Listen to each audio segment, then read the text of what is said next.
एक बार आप सभी का फिर से स्मार्ट एग्रीकल्चर क्लासेस में हार्दिक स्वागत और अभिनंदन है। विद्यार्थी, जैसा कि आप जान रहे हैं कि आपके यूपी कैटेट, यूपी यूजी और कॉलेज एंट्रेंस जो बीएससी एग्रीकल्चर स्टूडेंट करना चाहते हैं उनके एंट्रेंस एग्जाम, यूपी कैटेट का एंट्रेंस एग्जाम 15 जून तक है और आपके जो कॉलेज एंट्रेंस एग्जाम है वो भी जून मंथ में होने हैं, क्योंकि जुलाई में एडमिशन प्रोसेस चालू हो जाता है। इसलिए हम आपके लिए कुछ जंतु विज्ञान एवं जियोलॉजी के कुछ इंपॉर्टेंट क्वेश्चन लाए हैं।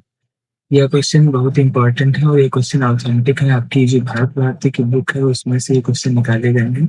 यह क्वेश्चन आपके प्रवेश परीक्षाओं में आने की बहुत ही संभावना होती है, इसलिए चलिए पहला क्वेश्चन देखते हैं। पहला क्वेश्चन दिया गया है कि पहले क्वेश्चन में आपसे बोल रहा है जंतु विज्ञान जूलॉजी का जनक यूनान के किस महान दार्शनिक यूनान के महान दार्शनिक और वैज्ञानिक को माना जाता है।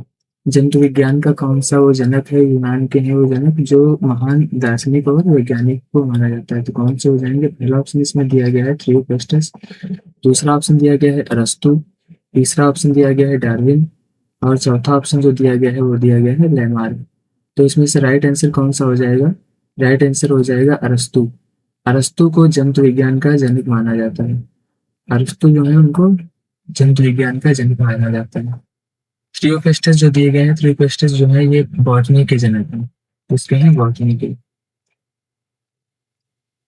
थ्रियोपेस्टस को बॉटनी का जनक माना जाता है और ये जो है दो लोग, इनको जो आपके नियम चले हैं विकासवाद के और विकास के नियम होते हैं आपके चैप्टर में दिए गए हैं मानसिकता के नियम, ये सब जो है ये डार्विन और लैमार्क से नियम थे। इसमें आपने पढ़ा होगा कि जिराफ की गर्दन कैसे लंबी हो गई, उनकी टांगे कैसे लंबी होती, ये सब जो है अपवाद होते हैं ये सब डार्विन और लैमार्क से संबंधित हैं।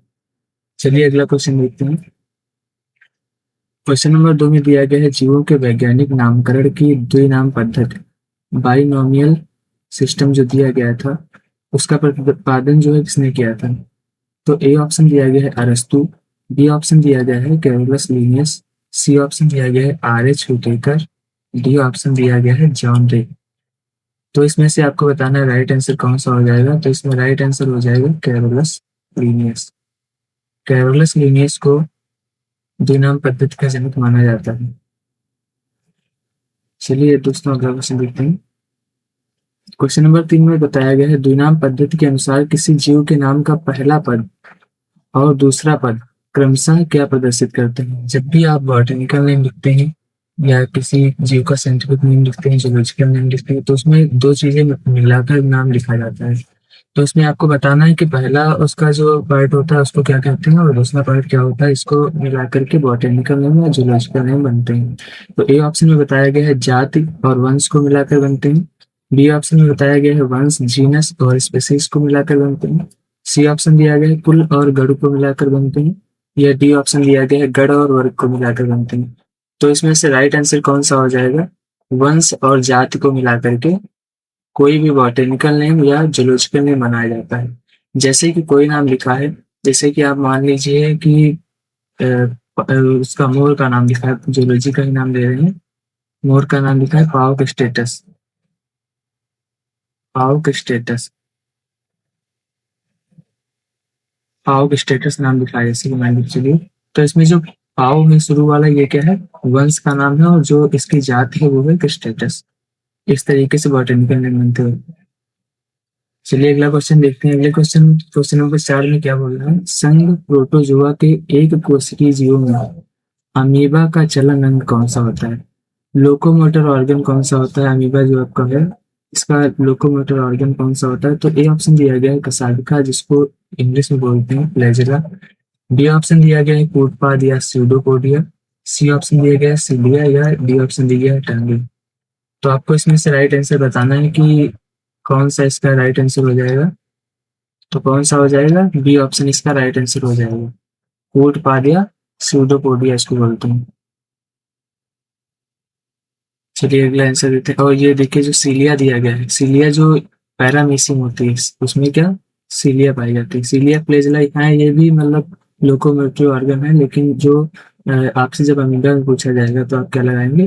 कूटपाद या स्यूडोपोडिया लगी होंगे। चलिए अगला क्वेश्चन देखते हैं। क्वेश्चन नंबर 5 में बोला है पैरामीशियम का मुख्य चलन अंग कौन सा होता है। पैरामीशियम का बताना है आपको कौन सा चलन अंग होता है जो पूरे शरीर में पाया जाता है। अमीबा आपकी है, ये मान के चलिए ये अमीबा है। इसमें कौन से पार्ट होते हैं जो इसको चलने में सहायता करते हैं। ये पूरे शरीर पर इसके पाए जाते हैं। इस तरीके की दोनों जैसे संरचना पाई जाती है इसको क्या कहेंगे। आप सभी लोगों ने देखा होगा डायग्राम जो बना होता है उसमें इस प्रकार की संरचना दिखाई पड़ती है, उसको क्या कहते हैं ये आपको बताना है। तो क्वेश्चन नंबर 5 का राइट आंसर क्या हो जाएगा, रोम या सीलिया बोलते हैं। रोम या सीलिया बोलते हैं। चलिए अगला क्वेश्चन देखते हैं। अगला क्वेश्चन दिया गया क्वेश्चन नंबर 6 में पूछ रहा है अमीबा और पैरामीशियम जैसे जीवों में शरीर के अंदर जल की मात्रा का नियमन किस रचना द्वारा होता है। जो शरीर है उसके अंदर जल की मात्रा का नियमन किसके द्वारा होता है। तो ए ऑप्शन दिया गया है खाद्य रिक्तिका, बी ऑप्शन दिया गया है संकुचनशील रिक्तिका, सी ऑप्शन दिया गया है केंद्रक, डी ऑप्शन दिया गया है कोशिका कला। तो इसमें से आपको राइट आंसर बताना है कौन सा होगा। तो राइट आंसर हो जाएगा संकुचनशील रिक्तिका, कॉन्ट्रैक्टिव वैक्यूल इसका राइट आंसर हो जाएगा। चलिए अगला क्वेश्चन देखते हैं। क्वेश्चन नंबर 8, क्वेश्चन नंबर 7 देखते हैं। क्वेश्चन नंबर 7 में दिया है मलेरिया बुखार उत्पन्न करने वाले परजीवी प्लाज्मोडियम को किस संघ के अंतर्गत वर्गीकृत किया गया है। जो मलेरिया बुखार जिसके द्वारा होता है उसका जो परजीवी है उसको प्लाज्मोडियम को किस संघ के अंतर्गत वर्गीकृत किया गया है ये आपको बताना है। तो इसमें पहला ऑप्शन जो दिया गया है वो है पोरीफेरा, बी ऑप्शन दिया गया है प्रोटोजोआ, सी ऑप्शन दिया गया है एनिलिडा और डी ऑप्शन दिया गया है लेटी हेलमेंथीज। तो राइट आंसर कौन सा होगा आपको ये बताना है। तो राइट आंसर क्या हो जाएगा इसमें से, जल्दी से बताइए। राइट आंसर हो जाएगा प्रोटोजोआ। फाइलम प्रोटोजोआ के अंदर इसको रखा गया है। किस संघ के अंदर रखा गया है, तो फाइलम प्रोटोजोआ के अंदर रखा गया है। चलिए अगला क्वेश्चन देखते हैं। क्वेश्चन नंबर 8 में आपसे पूछ रहा है मानव शरीर की आंख में पाया जाने वाला गोल क्रम, मानव शरीर की आंख में पाया जाने वाला गोल क्रम इसको इंग्लिश में बोलते हैं एस्केरिस। एस्केरिस किस संघ का अंतर परजीवी प्राणी है।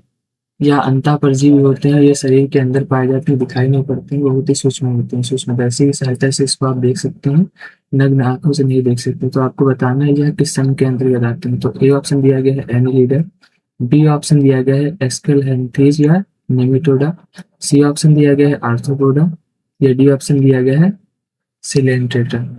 तो इसमें राइट आंसर कौन सा हो जाएगा, राइट आंसर हो जाएगा एस्केलहेंथीज या निमेटोडा, इसका आंसर हो जाएगा बी ऑप्शन हो जाएगा सही।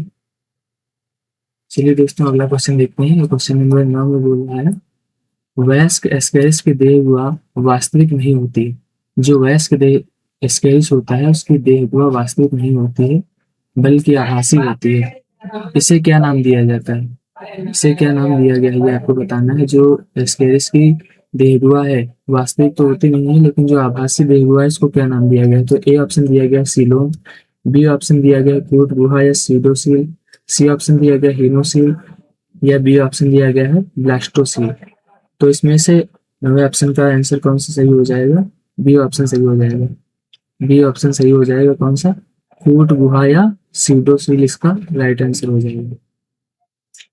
चलिए अगले क्वेश्चन की तरफ चलते हैं। क्वेश्चन नंबर 10 की तरफ। क्वेश्चन नंबर 10 में आपसे बोल रहा है एस्केरिस का संक्रमण स्वस्थ मनुष्य में मुख्य रूप से किसके माध्यम से होता है।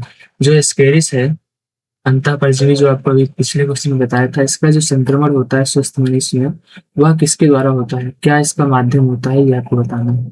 तो ए ऑप्शन दिया गया है मच्छर के काटने से, बी ऑप्शन बोल रहा है दूषित जल और कच्चे भोजन या सलाद के माध्यम से, सी ऑप्शन बोल रहा है चुंबन से सॉरी, और डी ऑप्शन जो बोल रहा है वायु द्वारा।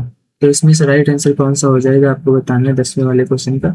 तो राइट आंसर हो जाएगा दूषित जल और कच्चे भोजन या सलाद के माध्यम से, ये इसका राइट आंसर हो जाएगा। एस्केरिस का संक्रमण स्वस्थ मनुष्य में किसके द्वारा होता है, तो दूषित जल और कच्चे भोजन के द्वारा होता है।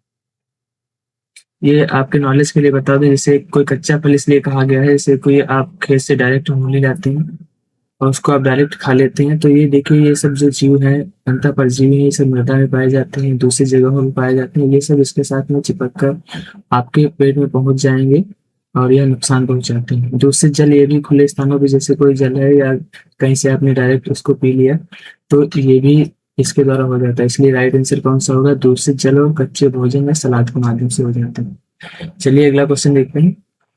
क्वेश्चन नंबर 11 में क्या बोल रहा है? केचुए के शरीर में आगे की ओर का पहला खंड जो मुख को ढके रहता है, जो केचुआ होता है उसके शरीर का जो पहला खंड होता है और जो मुख को ढके रहता है, उसको वो क्या कहलाता है, आपको ये बताना है।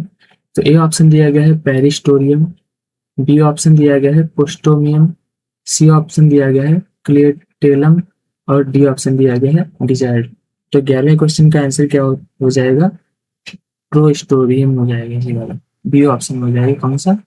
प्रोस्टोमियम हो जाएगा इसका राइट आंसर। क्वेश्चन नंबर 12 की तरफ चलते हैं। क्वेश्चन नंबर 12 में क्या दिया गया है? क्वेश्चन नंबर 12 में पूछ रहा है आपसे, केचुए के शरीर का वास्तविक पहला खंड जिसके अंदर मुख स्थित होता है क्या कहलाता है?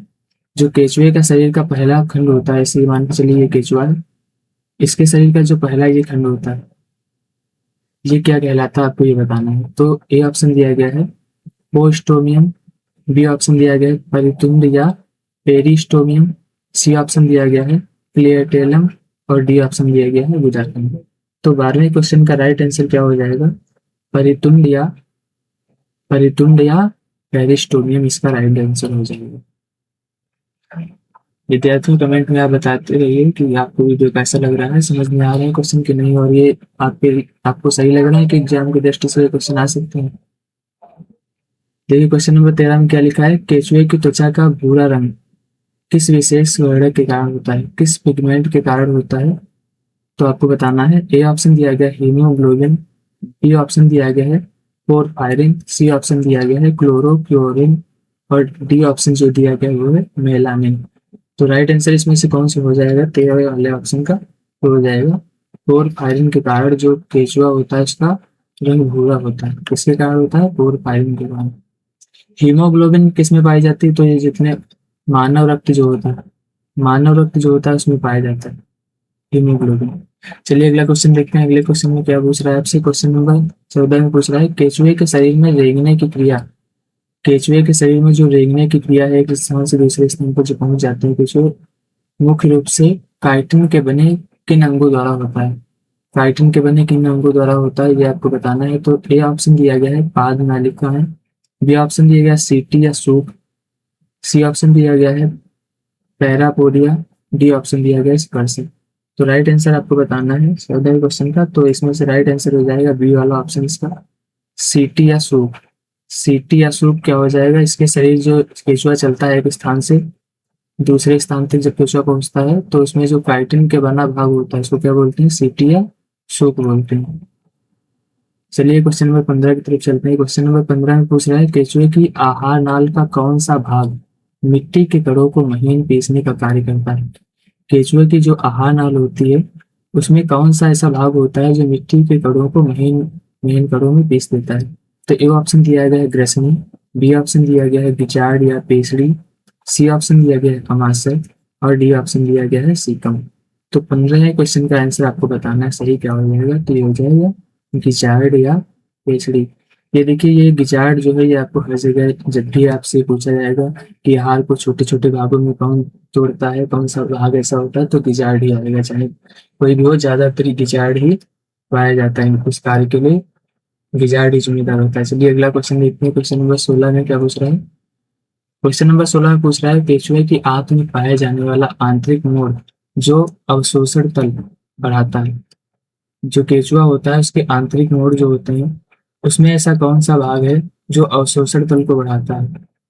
तो कौन सा हो जाएगा? ए ऑप्शन दिया गया है इंटेस्टाइनल सीकम, बी ऑप्शन दिया गया है ट्रिप्सोसोल और सी ऑप्शन दिया गया है डिसाइड, डी ऑप्शन दिया गया है टूटुआ। तो 16वें क्वेश्चन का आपको आंसर बताना है। 16वें क्वेश्चन का आंसर हो जाएगा बी वाला सही, बी ऑप्शन सही हो जाएगा, ट्रिफ्लोसोल इसका राइट आंसर हो जाएगा। चलिए अगला क्वेश्चन देखते हैं। क्वेश्चन नंबर 17 में देखते हैं। क्वेश्चन नंबर 17 में दिया गया है केचुए में मुख्य रूप से रुधिर को पंप करने के लिए पार्श्वीय दिशाओं में कितने हृदय होते हैं? केचुए का जो रुधिर है उसको रुधिर क्या रक्त उसको पंप करने के लिए पांचवी दिशाओं में कितने हृदय होते हैं? तो आपको बताना है। इसमें ऑप्शन दिए गए हैं। ए ऑप्शन दिया गया है 2 जोड़ी, बी ऑप्शन दिया गया है 4 जोड़ी, सी ऑप्शन दिया गया है 5 जोड़ी और डी ऑप्शन दिया गया है 1 जोड़ी। तो आपको 17वें क्वेश्चन का आंसर देना है। क्या हो जाएगा सही आंसर? 4 जोड़ी। 4 जोड़ी लेटरल हार्ट इसमें पाए जाते हैं। 4 जोड़ी इसमें लेटरल हार्ट पाए जाते हैं जो रुधिर को पंप करते हैं पांचवी दिशाओं में। चलिए अगला क्वेश्चन देखते हैं। अगला क्वेश्चन क्वेश्चन नंबर 18 में पूछ रहा है, केचुए का कौन सा नेफ्रीडिया, नेफ्रीडिया को हिंदी में क्या बोलते हैं? उत्सर्जी अंग त्वचा के माध्यम से सीधे बाहर उत्सर्जित होता है। केचुए का कौन सा नेफ्रीडिया उत्सर्जी अंग है जो त्वचा के माध्यम से सीधे बाहर उत्सर्जित होता है? तो इसमें ए ऑप्शन दिया गया है ग्रसनी नेफ्रीडिया, बी ऑप्शन दिया गया है तुच्छी नेफ्रीडिया, सी ऑप्शन दिया गया है पटली नेफ्रीडिया और डी ऑप्शन दिया गया है कोई नहीं। इसमें से आपको राइट आंसर बताना है कि 18वें क्वेश्चन का राइट आंसर क्या हो जाएगा। तो राइट आंसर बी वाला हो जाएगा। तो ची नेफ्रीडिया इसका राइट आंसर हो जाएगा। तो ची नेफ्रीडिया को इंग्लिश में क्या कहते हैं? इंटरगुमेंट्री कहते हैं। इंटरगुमेंट्री कहते हैं। ठीक है। चलिए अगला क्वेश्चन देखते हैं। अगला क्वेश्चन दिया गया है 19 नंबर क्वेश्चन में क्या पूछ रहा है? केचुए द्विलिंगी प्राणी है। केचुआ जो होता है वो द्विलिंगी प्राणी है, बाइसेक्सुअल जीव है। इसमें फिर भी इसमें सोनिसेशन नहीं होता है। इसमें सोनिसेशन नहीं होता है। तो इस क्यों नहीं होता, इसका आपको रीजन बताना है। तो ये ऑप्शन दिया गया है, इसके दोनों अंग अलग अलग खंडों में उपस्थित होते हैं। जैसे ये केचुआ है, इसमें बहुत सारे खंड पाए जाते हैं। तो ये बोल रहा है पहला वाला ऑप्शन कि इसके जो दोनों अंग है, जैसे यहाँ पर आपका मेल पार्ट पाया जा रहा है तो यहाँ पर फीमेल पार्ट पाया जा रहा है। क्या इस कारण ऐसा होता है? ये भी ऑप्शन दिया गया है। इसमें कुपूर्वता पाई जाती है। कुपूर्वता का मतलब है कि ये मेल वाला पार्ट पहले परिपक्व हो रहा है, उसके बाद में फीमेल वाला परिपक्व हो रहा है, या पहले फीमेल वाला परिपक्व हो रहा है, मेल वाला बाद में परिपक्व हो रहा है। मतलब सेम टाइम पे दोनों मेच्योर नहीं हो रहा है, ये कारण हो सकता है। या सी ऑप्शन दिया गया है, या बिल में रहता है। बिल में रहने के बाद इस तरीके की स्थिति उत्पन्न हो रही है। या डी इसका ऑप्शन बता रहा है इसके शुक्राणु क्रियाशील नहीं होते हैं। तो इसमें राइट आंसर कौन सा हो जाएगा? 19वें वाले क्वेश्चन का राइट आंसर हो जाएगा इसमें कुपूर्वता पाई जाती है। कुपूर्वता का मतलब आपको बताया कि इसमें साथ में दोनों अंगों की मैच्योरिटी नहीं होती है, इस कारण से इसमें सुनिश्चेशन नहीं हो पाता है। चलिए अगला क्वेश्चन देखते हैं। क्वेश्चन नंबर 20 में क्या आपसे बोल रहा है? केचुए में मैथुन क्रिया के दौरान किन अंगों के बीच शुक्राणुओं का आदान प्रदान होता है? मैथुन क्रिया जब होती है तो उसके दौरान किन अंगों के बीच शुक्राणुओं का आदान प्रदान होता है, ये आपको बताना है। ए ऑप्शन दिया गया है वृषण और अंडाशय, बी ऑप्शन दिया गया है नर जनन छिद्र और शुक्र गाहिकाएं, सी ऑप्शन दिया गया है प्रोस्टेट ग्रंथ, डी ऑप्शन दिया गया है क्लाइटेलम। तो इसमें से आपको 20वें क्वेश्चन का राइट आंसर बताना है कौन सा हो जाएगा। इसका राइट आंसर हो जाएगा नर जनन छिद्र और शुक्र ग्राहिकाएं। इसको इंग्लिश में बोलते हैं स्पर्मेटरी मैट्रिकाएं। ठीक है, ये इसका बी वाला ऑप्शन हो जाएगा राइट। चलिए अगला क्वेश्चन देखते हैं। क्वेश्चन नंबर 21 में क्या बोल रहा है? क्वेश्चन नंबर 21 बोल रहा है, काकरोच का पूरा शरीर बाहर से किस कड़े पदार्थ के बने बाह्य कंकाल से ढका होता है? जो काकरोच होता है उसका पूरा शरीर जो है आपने देखा होगा बाहर से बहुत कठोर होता है। तो वो कंकाल जो बना होता है किस पदार्थ का बना होता है, इसमें कौन सा पदार्थ यूज किया गया होता है जिसके कारण वह बहुत ही कठोर हो जाता है? तो ए ऑप्शन दिया गया है कैल्शियम कार्बोनेट, बी ऑप्शन दिया गया है काइटिन की प्लेटों के द्वारा, सॉरी, और सी ऑप्शन दिया गया है सेलुलोज के द्वारा, या डी ऑप्शन दिया गया है कास्टीय परत के द्वारा। तो इसमें से आपको राइट आंसर बताना है। 21वें क्वेश्चन का राइट आंसर क्या हो जाएगा? तो राइट आंसर बी वाला हो जाएगा, काइटिन की प्लेटों के द्वारा। इसका जो शरीर होता है वो बहुत ही कठोर होता है। चलिए अगला क्वेश्चन देखते हैं। क्वेश्चन नंबर 22 में आपसे पूछ रहा है, काकरोच के वक्ष थोरैक्स भाग में कुल 3 खंड होते हैं। जो काकरोच होता है इसके वक्ष थोरैक्स में कुल 3 भाग होते हैं। इनसे पंख किन खंडों से निकलते हैं? जो इसके काकरोच हैं इसके थोरैक्स भाग में कुल 3 खंड होते हैं। जैसे मान चलिए ये इसका थोरैक्स भाग है, इसमें 3 खंड हैं। तो आपको बताना है इसमें से जो पंख इसके निकलते हैं वह किस खंड से निकलते हैं, ये आपको आपसे पूछ रहा है। तो ए ऑप्शन दिया गया है प्रोथेरेक्स या मीजोरेक्स से, बी ऑप्शन दिया गया है मीजोथोरेक्स या मेटाथोरेक्स से, सी ऑप्शन दिया गया है प्रोथेरेक्स या मेटाथोरेक्स से, या डी ऑप्शन दे रहा है केवल उदर भाग से। तो राइट आंसर 22वें क्वेश्चन का क्या हो जाएगा? राइट आंसर हो जाएगा मीजोथोरेक्स और मेटाथोरेक्स से। मीजोथोरेक्स और मेटाथोरेक्स से ही इसमें पंख निकलते हैं। चलिए अगला क्वेश्चन देखते हैं। क्वेश्चन नंबर 23 में क्या बोल रहा है। क्वेश्चन नंबर 23 में बोल रहा है काकरोच के मुखांग माउथ पार्ट मुख्य रूप से किन कार्यों के लिए उपयुक्त होते हैं। जो काकरोच आपका है, इसके जो मुखांग है, माउथ पार्ट है, उसका मुख्य कार्य क्या होता है। तो ए ऑप्शन दिया गया है। ए ऑप्शन दिया गया है साइफिनिक प्रकार के काटने वाले। सॉरी, इस क्वेश्चन में थोड़ा मिस्टेक लग रही है। काकरोच के मुखांग मुख्य रूप से किस प्रकार के होते हैं, ये होना चाहिए। किस कार्य के लिए नहीं होना चाहिए। किस प्रकार के होते हैं, किस प्रकार के होते हैं, ये आपसे पूछा गया। तो ए ऑप्शन हो जाएगा साइक्लिक प्रकार के। बी ऑप्शन हो जाएगा काटने और चबाने वाले, biting and chewing type. C option दिया गया है स्पंजिंग प्रकार के। और डी ऑप्शन दिया गया है चूसने वाले। तो इसमें से 23वें क्वेश्चन का राइट आंसर क्या हो जाएगा। बी वाला ऑप्शन सही हो जाएगा, काटने और चबाने वाले, biting and chewing type.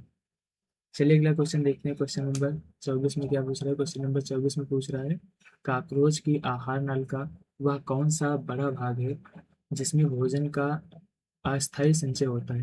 Cockroach के आहार नल का वह कौन सा भाग होता है इसमें अस्थायी रूप से संचय होता है। तो ए ऑप्शन दिया गया है ग्रेसिका, बी ऑप्शन दिया गया है क्रॉप, सी ऑप्शन दिया गया है बिचार्ड और डी ऑप्शन दिया गया है मलासे। 24वें क्वेश्चन का आपको राइट आंसर देना है। तो राइट आंसर इसका बी वाला हो जाएगा, क्रॉप। क्रॉप जो है वह अस्थायी रूप से भोजन का संचय करता है। चलिए क्वेश्चन नंबर 25 में देखते हैं। क्वेश्चन नंबर 25 में यह बोल रहा है काकरोच के क्रॉप और आंत को जोड़ने पर पाचक रस बनाने वाली नलिकाओं को कहते हैं। पाचक रस बनाने वाली नलिकाओं को क्या कहते हैं जो काकरोच के क्रॉप और आंत को जोड़ते हैं। तो ए ऑप्शन दिया गया है मेलपेगियन नलिकाएं, बी ऑप्शन दिया गया है हेपेटिक सीकम या जठर सीकम, सी ऑप्शन दिया गया है लार ग्रंथ, या डी ऑप्शन दिया गया है निक्लेडिया। तो 25वें क्वेश्चन का राइट आंसर क्या हो जाएगा। 25वें क्वेश्चन का राइट आंसर हो जाएगा बी वाला हेपेटिक सीकम या जाठर सीकम। ये इसका राइट आंसर हो जाएगा। चलिए अगला क्वेश्चन देखते हैं। क्वेश्चन नंबर 26 में क्या बोल रहा है। क्वेश्चन नंबर 26 बोल रहा है कि काकरोच में पाए जाने वाले रुधिर परिसंचरण तंत्र, रुधिर परिसंचरण तंत्र किस प्रकार का होता है। ये आपको बताना है काकरोच में किस प्रकार का रुधिर परिसंचरण तंत्र पाया जाता है। तो ए ऑप्शन दिया गया है बंद परिसंचरण तंत्र, बी ऑप्शन दिया गया है खुला परिसंचरण तंत्र, सी ऑप्शन दिया गया है अर्धबंद परिसंचरण तंत्र और डी ऑप्शन दिया गया है परिसंचरण तंत्र नहीं होता है। तो 26वें क्वेश्चन का राइट आंसर क्या हो जाएगा, खुला परिसंचरण तंत्र, खुला परिसंचरण तंत्र। चलिए अगला क्वेश्चन देखते हैं। Question number 27। क्वेश्चन नंबर 27 में आपसे बोल रहा है काकरोच का हृदय शरीर की मध्य पृष्ठ रेखा पर स्थित होता है। इसमें कुल कितने बच्चे होते हैं। आपको बताना है काकरोच का जो हृदय होता है वह मध्य पृष्ठ रेखा पर स्थित होता है। इसमें कुल कितने कक्ष होते हैं ये आपको बताना है। तो ए ऑप्शन दिया गया है 4 कक्ष, बी ऑप्शन दिया गया है 13 कक्ष, सी ऑप्शन दिया गया है 3 कक्ष, या डी ऑप्शन 2 कक्ष। 27वें क्वेश्चन का राइट आंसर क्या हो जाएगा, 13 कक्ष हो जाएंगे। जो काकरोच है इसमें 13 कक्ष पाए जाते हैं। मनुष्य में 4 पाए जाते हैं और काकरोच में 13 पाए जाते हैं। चलिए 28 नंबर क्वेश्चन में आपसे क्या बोल रहा है। 28 नंबर क्वेश्चन बोल रहा है काकरोच में तंत्रिका तंत्र के अंतर्गत कुल कितनी गगलियां पाई जाती हैं। गगलियां पाई जाती हैं आपको बताना है काकरोच के तंत्रिका तंत्र जो न्यूरॉन सिस्टम होता है उसके अंतर्गत कुल कितने गगलियां पाए जाती हैं। तो ए ऑप्शन दिया गया है 3 जोड़ी, बी ऑप्शन दिया गया है कुल 9 कंदिकाएं या गगलिया, सी ऑप्शन दिया गया है 12 जोड़ी, या डी ऑप्शन दिया गया है 5 जोड़ी। तो 28वें क्वेश्चन का राइट आंसर क्या हो जाएगा, कुल 9 कंदिकाएं, कुल 9 कंदिकाएं। देखिए आपको क्वेश्चन देखकर घबराना नहीं है, यहाँ पर थोड़ी लैंग्वेज चेंज कर दी गई है। क्वेश्चन गगलिया यहाँ पर इंग्लिश में भी गगलिया यूज किया गया और हिंदी में भी लिखा गया, लेकिन यहाँ पर उसी को हिंदी में कर दिया गया। हिंदी में गगलिया को क्या कहते हैं, कंदिकाएं कहते हैं। तो क्वेश्चन को आपको ध्यान से पढ़ना है और उसका आंसर देना है। चलिए अगला क्वेश्चन देखते हैं। Question number 29। क्वेश्चन नंबर 29 में बोल रहा है मादा काकरोच में अंडों को सुरक्षित रखने के लिए बना कड़ा आवरण या कैप्सूल क्या कहलाता है। तो ए ऑप्शन दिया गया है कोकून, बी ऑप्शन दिया गया है अंड कवच या उधिका, सी ऑप्शन दिया गया है संपुट, डी ऑप्शन दिया गया है ब्लास्टुला।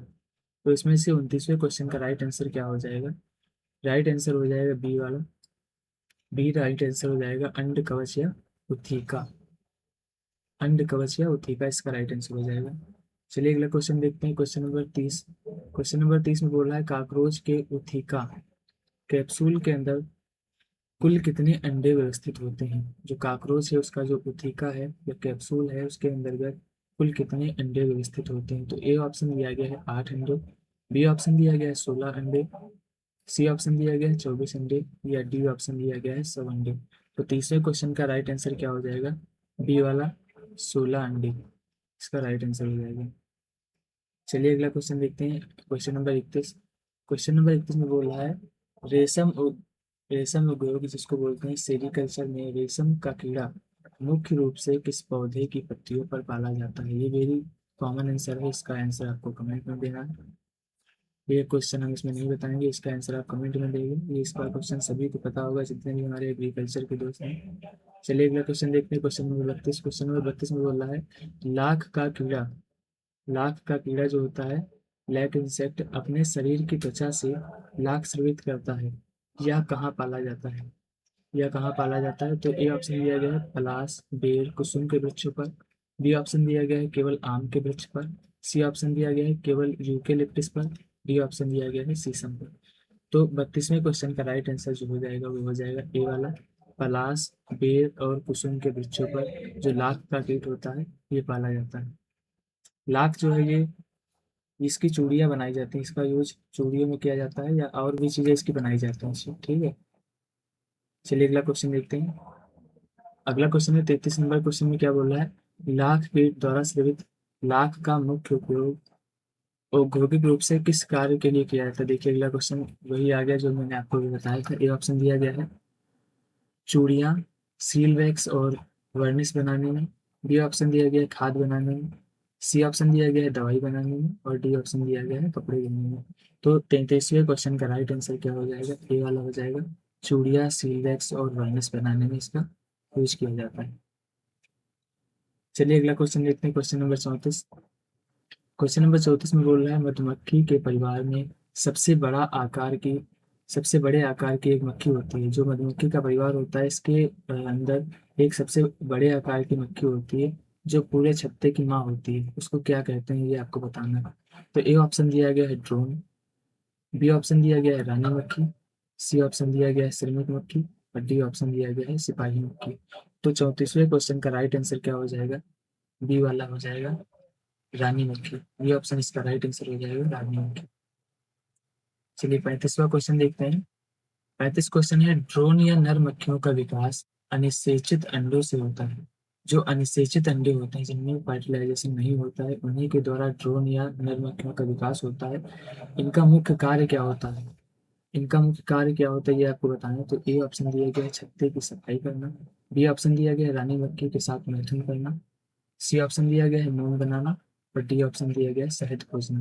तो 35वें क्वेश्चन का आंसर क्या हो जाएगा? 35वें क्वेश्चन का आंसर हो जाएगा रानी मक्खी के साथ मैथुन क्रिया करना।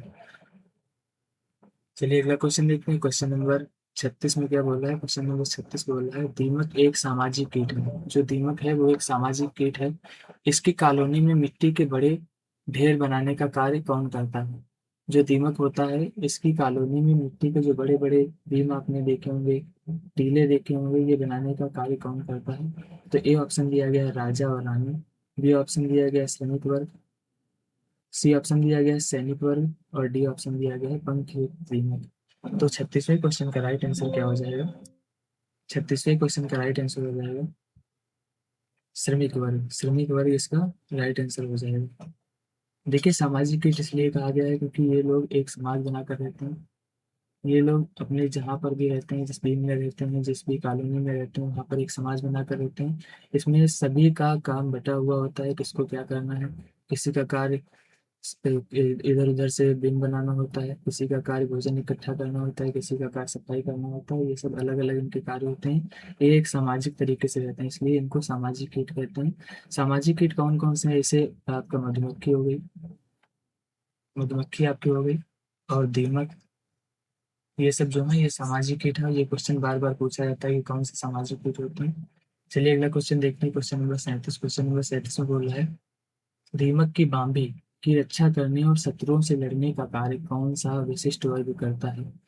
तो ए ऑप्शन दिया गया है सैनिक वर्ग, बी ऑप्शन दिया गया है सैनिक वर्ग, सी ऑप्शन दिया गया है राजा वर्ग, और डी ऑप्शन दिया गया है रानी।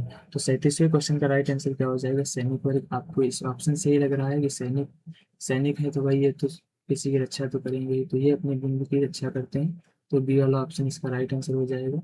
चलिए अगला क्वेश्चन देखते हैं, क्वेश्चन नंबर 38। क्वेश्चन नंबर 38 क्या बोला है? क्वेश्चन नंबर 38 में बोला है खरगोश के निचले जबड़े, जो उसका लोअर जॉ होता है, कि अस्थि का नाम क्या है, जो एकमात्र गतिशील अस्थि है। इसमें आपको बताना है जो खरगोश का निचला जबड़ा होता है उसमें जो अस्थि होती है, जो गतिशील होती है, उस अस्थि का आपको नाम बताना है। तो ए ऑप्शन दिया गया है मैक्सिला, बी ऑप्शन दिया गया है डेंटरी या मैंडिबल, सी ऑप्शन दिया गया है प्री मैक्सिला, और डी ऑप्शन दिया गया है इस स्क्वेयर मोजल। तो राइट आंसर 38वें क्वेश्चन का क्या हो जाएगा? डी वाला राइट आंसर हो जाएगा। डेंड्री या मैंडिबल इसका राइट आंसर हो जाएगा। चलिए अगला क्वेश्चन देखते हैं, क्वेश्चन नंबर 39 में क्या बोल रहा है? खरगोश का दंत सूत्र, डेंटल फार्मूला आपको बताना है खरगोश का, निम्नलिखित में से कौन सा है? चार ऑप्शन दिए गए हैं। ए ऑप्शन बोल रहा है 2,0,3,3 बटे 1,0,2,3 कुल 28 दांत। बी ऑप्शन दिया गया है 2,1,2,3 2,1,2,3।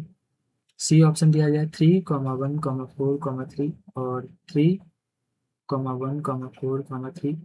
और डी ऑप्शन दिया गया 1,0,2,3 1,0,2,3। तो इसमें से राइट आंसर आपको बताना है 39वें क्वेश्चन का क्या राइट आंसर हो जाएगा? राइट आंसर हो जाएगा ए वाला। खरगोश के 28 दांत पाए जाते हैं और किस क्रम में पाए जाते हैं? तो 2,0,3,3 1,0,2,3, ये इसका राइट आंसर हो जाएगा। चलिए अगला क्वेश्चन देखते हैं, क्वेश्चन नंबर 40। क्वेश्चन नंबर 40 में आपसे क्या बोला है? खरगोश के फेफड़े के चारों ओर पाई जाने वाली दोहरी सुरक्षात्मक झिल्ली को क्या कहते हैं? जो खरगोश होते हैं इसके फेफड़े के चारों ओर जो दोहरी सुरक्षात्मक झिल्ली पाई जाती है उसको क्या कहते हैं? तो ए ऑप्शन दिया गया है पेरिकार्डियम, बी ऑप्शन दिया गया है प्लूरल झिल्ली, सी ऑप्शन दिया गया है पेरिटोनियम, और डी ऑप्शन दिया गया है पेरिकॉर्डियम। तो 40वें क्वेश्चन का राइट आंसर क्या हो जाएगा? 40वें क्वेश्चन का राइट आंसर बी वाला हो जाएगा, प्लूरल झिल्ली। प्लूरल झिल्ली को ही खरगोश के फेफड़े के चारों तरफ ये पाई जाती है और ये दोहरी सुरक्षात्मक झिल्ली होती है। राइट आंसर बी वाला हो जाएगा। चलिए अगला क्वेश्चन देखते हैं, क्वेश्चन नंबर 41। क्वेश्चन नंबर 41 बोला है हृदय के चारों ओर पाई जाने वाली सुरक्षात्मक और द्रव से भरी दोहरी झिल्ली को क्या कहा जाता है? तो ए ऑप्शन दिया गया है प्लूरल कला, बी ऑप्शन दिया गया है पेरिकार्डियम या हृदय वारक हृदय वारक, और सी ऑप्शन दिया गया है पेरिटोनियम, और डी ऑप्शन दिया गया है सिनोवियल कला। तो राइट आंसर 41वें क्वेश्चन का क्या हो जाएगा? राइट आंसर हो जाएगा 41वें क्वेश्चन का राइट आंसर हो जाएगा बी वाला, पेरिकार्डियम या हृदयावरण। पेरिकार्डियम या हृदयावरण इसका राइट आंसर हो जाएगा। चलिए अगला क्वेश्चन देखते हैं, क्वेश्चन नंबर 42। क्वेश्चन नंबर 42 में आपसे बोला है खरगोश या मनुष्य। देखिए मेमेलिया के अंतर्गत खरगोश भी आता है और मनुष्य भी आता है। अगर बाय द वे किसी वैक्सीन को ये कहा जाता है, किसी वैक्सीन का अगर चेकिंग करनी होती है या उसका टेस्ट करना होता है तो खरगोश पर किया जाता है, खरगोश पर पहले किया जाता है, उसके बाद ह्यूमन पर इसको अलाउ किया जाता है, उसके बाद ह्यूमन पे यूज किया जाता है। क्योंकि एक ही वर्ग के हैं, अगर कोई इफेक्ट इसको खरगोश को हुआ तो वही इफेक्ट मनुष्य को भी हो सकता है। इसलिए पहले जो उस वर्ग के अन्य जीव होते हैं, इसे किसी मनुष्य पर यूज कर दिया गया, अगर उससे कुछ हो गया तब तो फिर बवाल हो जाएगा। लेकिन खरगोश पर यूज कर दिया तो क्या है, ये तो भाई जीव है, बोल नहीं पाएगा, तो ले लीजिए। तो इसमें क्या बोला है? खरगोश या मनुष्य के हृदय में शुद्ध ऑक्सीजन युक्त रुधिर किस भाग में पाया जाता है? जो खरगोश है या मनुष्य है के हृदय में जो शुद्ध ऑक्सीजन या जो ऑक्सीजन युक्त जो रुधिर होता है, प्योर ब्लड होता है, वो किस भाग में पाया जाता है? तो ए ऑप्शन दिया गया है दाएं अलिंद और दाएं निलय में, बी ऑप्शन दिया गया है बाएं अलिंद और बाएं निलय में, सी ऑप्शन दिया गया है केवल दाएं निलय में, और डी ऑप्शन जो दिया गया है वो पूरे हृदय में मिश्रित रक्त होता है। तो राइट आंसर आपको बताना है 42वें क्वेश्चन का क्या हो जाएगा? तो राइट आंसर इसका हो जाएगा बी वाला, बाएं अलिंद और बाएं निलय में पाया जाता है प्योर ब्लड। चलिए अगला क्वेश्चन देखते हैं, क्वेश्चन नंबर 43। क्वेश्चन नंबर 43 में बोल रहा है हृदय के किस कक्ष में पूरे शरीर से अशुद्ध रुधिर CO2 युक्त जो रुधिर होता है वो अशुद्ध रुधिर बोला जाता है? यह सबसे पहले इकट्ठा होता है, कहाँ पर यह सबसे पहले इकट्ठा होता है? तो ए ऑप्शन दिया गया है बाएं अलिंद में, बी ऑप्शन दिया गया है दाएं अलिंद में, सी ऑप्शन दिया गया है बाएं गले में, डी ऑप्शन दिया गया है दाएं गले में। तो आपको बताना है 43वें क्वेश्चन का राइट आंसर क्या हो जाएगा। तो राइट आंसर हो जाएगा बी वाला, दाएं अलिंद में। दाएं अलिंद में ये राइट आंसर हो जाएगा 43वें क्वेश्चन का। चलिए अगला क्वेश्चन देखते हैं, क्वेश्चन नंबर 44। क्वेश्चन नंबर 44 में बोल रहा है रक्त समूह ओ बहुत ही रेयर रक्त समूह होता है। कम से कम आप मान के चलिए 1000 लोग हैं तो उसमें से हो सकता है एक दो लोगों की मिल जाए, बहुत रेयर होता है। को सर्वदाता यूनिवर्सल डोनर कहा जाता है क्योंकि इसकी सतह पर क्या होता है ये आपको बताना है। तो ए ऑप्शन है दोनों दोनों एंटीजन पाए जाते हैं। बी ऑप्शन दिया गया केवल कोई भी एंटीजन नहीं पाया जाता है। सी ऑप्शन दिया गया एंटीबॉडी नहीं होती है।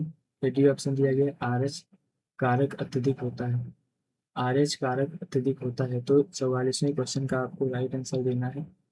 क्या हो जाएगा, कोई इसका आंसर हो जाएगा बी वाला सही, कोई भी एंटीजन नहीं पाया जाता है, कोई भी एंटीजन नहीं पाया जाता है, बी वाला इसका राइट आंसर हो जाएगा। चलिए अगला क्वेश्चन देखते हैं, क्वेश्चन नंबर 45। और ये शायद लास्ट क्वेश्चन भी है। क्वेश्चन नंबर 45 में बोला है रक्त समूह ए बी, रक्त समूह ए बी जो सर्वग्राही होता है। रक्त समूह जो ए बी है वो सर्वग्राही, सर्वग्राही क्या होता है, वो किसी से भी रक्त को ले सकता है, चाहे वो ओ वाला हो, चाहे ए वाला हो, चाहे बी वाला हो, कोई भी हो, वो सबसे रक्त ले सकता है, ए बी से भी ले सकता है, इसलिए इसको बोलते हैं सर्वग्राही। और जो ओ वाला होता है वो क्या होता है, सर्वदाता है, सर्वदाता होता है।